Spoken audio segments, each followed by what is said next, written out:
Kwaho hantu hagoyera kandi ariho tuba twese cyane ariko nanone hari igihe nyine bikugora kubera ko twebwe abagore dukunda ngo ikintu niba kibaye tukivugweho tugitindeho ndetse ari ushaka no kugarura ibyahise ariko ariko abagabo iwe agashaka ngo ntimunagitindeho pe mu gice wo mugenda ariko twebwe tugashaka ngo kivugweho. Twabihuza gute? Sana sana ndio kukuwe na communication mzuri, inafaa kwanza kuelewa mwenzako. Ingine ni kuelewa ile nyakati mko na kuwa na hiyo communication ya kusuluhisha. Unajua kuna argument na kuna talking, kuna inafaa ikuwe ni hivyo communicate. Unaniambia na kusikiza, unaniambia na kusikiza, alafu tunatafuta solution. Muraho neza, ndabasuhuje kandi mbahaye ikaze aho muherereye. Ni ku Isamaza B no ku Ihora TV. Uyu munsi twakoze collabo kubera ko twabaye benshi kandi banini twokwigwa ahantu hamwe. Ahantu babaye banini bananirwa kwigwa kuri cana imwe, duhisemo kubashora kuri cana zibiri tubagabanye. Ndabasuhuje, mbahaye ikaze nkuko nari mbivuze ku Isamaza B no ku Ihora TV. Turabasuhuje abakunzi bacu, tubahaye ikaze kandi turabashimira gukomeza kubana natwe. Inkunga yanyu, support yanyu uko bukeye nuko bwije, commentaire zanyu nziza, abakoze subscribe turabashimiye. Turi kumwe n'abatumirwa ngira ngo mumaze kubamenyera kuri izo cano zombi. Abatumirwa bacu banini beza ni abamama, ubundi babyita ngo ni ibibaju. Baratubujije tukaza tuvuga ngo umuntu ni munini ngo ujye uvuga ngo ni ikibaju. Rero bo ni n'ibibaju, ni inzobe beza, baraseka. Hari umuntu uzuhura nawe nyine ukabona ni ikibaju ariko kanyinyego. Ariko aba ngaba ni ibibaju beza baseka bishimye. Ndabasuhuje, ni karibu ku Isamaza B no ku Ihora TV. Duhaye ikaze nyiri Ihora TV, ari inyuma ya kamera ariko nawe muraza kumubona, hari ibyo agenda twunganiraho. Mwakoze kutwitaba, reka mwongere mwibutse abantu amazina gusa dutambuka. Ni yayandi Aline umubyeyi. Mwakoze. Na mimi naitwa Anne Wangoi. Anne Wangoi. Abantu bamaze kumenyera, ni umunyakenya ariko waje muri sosiyete yacu, ni inshuti yacu, ni sister wacu, turamukunda kandi tuganiriza neza. Tuganira neza cyane, turamukunda. Karibu sana. Tugiye kuganira. Muso, urava kuri telefone hanyuma wegere hino mu mawazo tuganire. Tugiye kuganira ku biganiro bisanzwe, ntago turi bujye kure cyane n'ibyo dusanzwe tuvuga, kuko ibiganiro byacu biri ku Isamaza B ni umugisha kwatura neza, hanyuma kuyihora iho nyine tuzatwama tugenda. Iki gice cyose gutya tukakimanura taho tutazatugera kuyihora, ariko no ku Isamaza B ntihabujijwe ko twoganira n'ibindi n'ubundi byubaka, kubera ko n'ubundi dukeneye kwiyubaka no kubaka sosiyete. Tugiye kuganira rero ku bintu bimwe na bimwe bigiye bitandukanye, challenge duhura nazo mu buzima busanzwe, inama twagira abantu, ibintu nk'ibyo ngibyo. Ariko reka mbabaze kano kabazo kandi buri wese aragasubiza mu magambo make, kuko kino kiganiro sinshobora kiba kirekire cyane, turagenda duhinahina. Mu rugo ubwuzuzanye umugore n'umugabo wumva iki? Iyo bavuze ngo ubwuzuzanye wumva iki? Iyo bavuga ngo ubwuzuzanye cyangwa uburinganire ni nkako. Barasubirije. Uburinganire cyangwa ubwuzuzanye. wumva iki mu buzima busanzwe? Mu buzima busanzwe ubwuzuzanye numva cyangwa wenda uburinganire si uko umugore aba abaye umugabo, ariko ubwuzuzanye ni uko mwuzuzanya mu migambi yanyu mufite, mu mishinga yanyu mupanga, hanyuma mukagenda mwuzuzanya, atari kuvuga ngo umwe arahita akora icyo yumvise. Umugabo wenda ngo afate decision kubera ko ari umugabo atabanje kugisha inama. Banumva nyine ari uko kuzuzanya mu rugo rwanyu, ibintu byose nyine mukabikora wenda mwabiganiriyeho mukabyumvikana, nuko mbyumva. Tugiye rero kugira ngo nashaka ko duhita duhera kuri iryo jambo, twashaka kuvuga hejuru ya communication, kuganira kw'abashakanye. Anne, unasikia aje ukisikia communication between baba na mama, ama sana sana juu ya kutumia baba na mama ni mume na mke ya communication inafaa ikuwe aje kwa marriage? Ni nini inatakikana? Sana sana ndio kukuwe na communication mzuri. Inafaa kwanza kuelewa mwenzako. Ingine ni kuelewa ile nyakati mko na kuwa na hiyo communication ya kusuluhisha. Unajua kuna argument na kuna talking, kuna inafaa ikuwe ni hivyo communicate. Unaniambia na kusikiza, unaniambia na kusikiza, alafu tunatafuta solution. Tunasuluhisha. Yes. Asante sana. Ari, ni ryari abagore urabizi ko dukunda kudiscussing, tuba dushaka ngo ikintu cyose kivugweho. Kandi abagabo nabo hari igihe nabo ntibabikunda, ntibakunda ko muvuga cyane. Hanyuma iyo bigenze gutyo muhurirahe? Muhura mute? Ko wowe ushaka ko mubivuga cyane, iwe agashaka kubivuga gahoro, icyo gihe bigomba kugenda gute? Aho hantu hagoyera kandi ariho tuba twese cyane, ariko nanone hari igihe nyine bikugora kubera ko twebwe abagore dukunda ngo ikintu niba kibaye tukivugeho, tugitindeho, ndetse ari gushaka no kugarura ibyahise.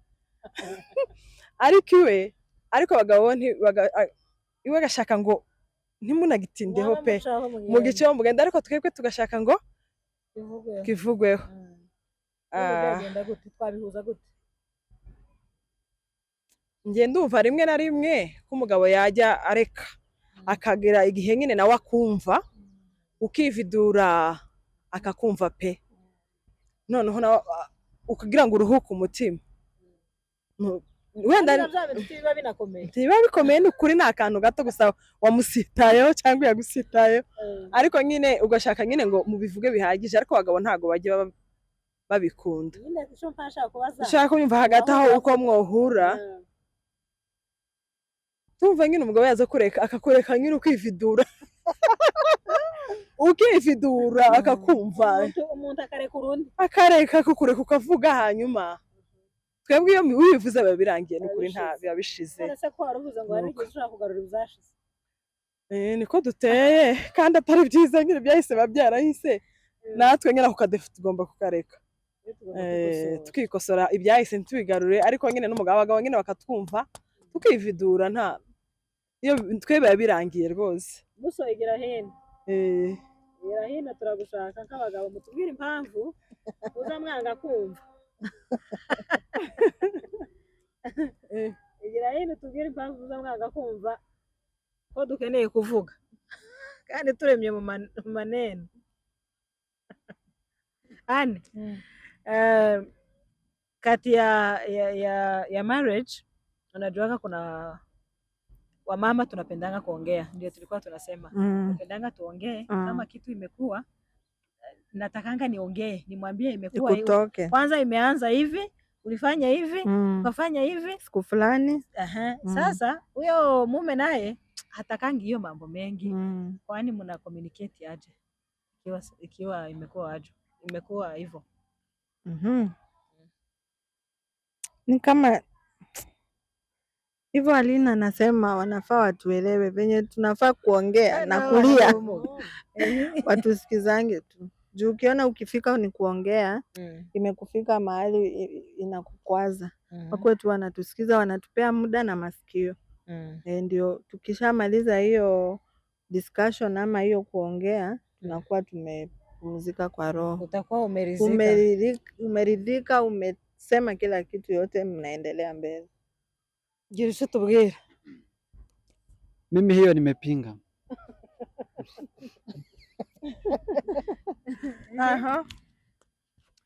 Sababu wanawake ukimpatia free ya kuongea atakwambia na stori zenye haziko kwa line. Kwani yeye ni radio? Hebu kwa mfano mzee amechoka, ameshinda kazi, amepatana na bibi amekula mzuri, ameshinda ako na story, anapenda akwambie story mingi na mzee ameshinda kazi, amechoka. I think hizo story hizo ndio zinaweza kusaidia upumzike kabisa, si ndio?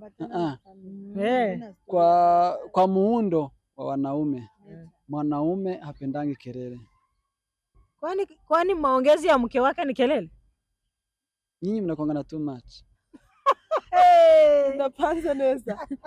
Ugiye kuvuga ko twavuye ku murongo? Ntabwo ari kuva ku murongo. Uhaye umugore uburenganzira ngo azavuga ikimujeho cyose. Yo ukama kubwira abafite amasahani meza mu nzu, abafite intebe, abafite iki kandi icyo kintu ubaho ntabwo uryamuruke mu gitondo usubire kandi mu kazi. Niwanga kumutega amatwi akaja kubibwira undi muntu bizakunezeza? Ukeneye nkubaze? Mbaze ntakibazo. Ni discussion. Umugabo agize kugukunda, agukuye iwanyu, ariko ganaje ndagukunda ese nyine agukuye iwanyu, akuzanye iwiwe, aguhaye inzu, karakugaburira, karakugira. Ese kwaza nkari itungo? None se mu kiganiro cy'ubushize ntimwumvishe ko ari nuze, ari musaidizi? Nishika microphone. Hanyuma niba ari musaidizi ntago wamwumva. Agire kuba afite zijoyinga life y'urugo, urukundo gurugo gute buri munsi utaha we gusomva ngo natashe narushe ngo narushe, ariko no kuganira kwanza ibintu byaje kuenjoyinga urugo. Ni utenjoyinze mu rugo narakujenga he? Twatwumvikana ko no kuenjoyinga sana. Nshuti bavandimwe mudukurikiranye, aba bagore mwumva ko bavuga ariko ntabwo ari byo. Umugabo wahaye umugore amatwi bavuga ko ari inganzwa. Mwanaume mwenye amepatia bibi masikio kila wakati, kila kitu akiongea mshene wa mama. Oya nta mshene wa mama. Sio twavuze bibi ukika mshene aisikie. Wacha sio mshene. Ni sahi example, umemwacha na watoto kwa nyumba. Wa kwanza ameongea, wa pili ametembea, watatu amekula vizuri. Sio mahabari ndio atakuja kukupea. Si kelele. Si nimeziona. Usione ameziona wapi na hajashinda kwa nyumba. Umeziona hata umeshinda huko. Job. Wazee nataka mpige comment. Wanawake. Hii unajua ni ukweli msore? Hapana. Ni ukweli. Si ukweli. Juu mwanaume kuna vitu ina nataka. Ya kwanza hataki kelele. Ya pili mpatie mambo yenye iko kwa plan. Usilete tu ati kwa sababu nimeona kwa familia fulani wako na hii nao uanze kumpatia ati ni hivi. Hiyo anachukia. Sini ya pili niongee ya tatu tu. Ya tatu hapendangi kumwambia ati fanya hivi. Hiyo hatuwalazimishi mfanye, ni ile tunasema nisikize. Yeye anataka tununue kiti, lakini naona kwa nafasi nyingine tunahitaji meza, ama tunahitaji kufanya hii nyingine na yeye anataka tufanye hii. Hiyo sio mabishano, ni hivyo wanasema tukikaa chini tuongee, isikae jumini ule ulisema mtu wa mkono wa mjengo sina sei kwa nyumba. Ni unanipea masikio unaniambia unaona hiyo ndio inafaa. Juu kitu ya kwanza saa hii uko job. Nikuulize swali kwanza. Goja. Acha nikujibishe hiyo. We uko job. Alina ametembelea mama watoto kwako. ni wewe atakuta ama ni mama watoto, si ni mama watoto. Alina akikaa mahali meza imfikie ama kiti hakai vizuri, si mama ndiye atajua. Akikuja kukwambia jioni, akwambie tufanye hii na hii, wewe upinge useme nitanunua curtain. Hiyo si ndio? Si lazima mtusikize na hatujengi yetu, tunajenga yako, tunajengea watoto, na hata watoto wakienda tunabaki na sisi tu. Mimi na wewe. Niulize swali. Ukitaka kujua kama baba ako na pesa, unajua wapi? Angalia mke wake. Ya pili, ukitaka mzee mwenye amechukia wamama, kwanza utasema huyu hataki wamama sababu mwenye ako nayo kwa nyumba anamsumbua. Acha nikwambie, yangu imeisha. acha nikwambie, Lakini ni ukweli. Hiyo ni discussion hiyo ingine.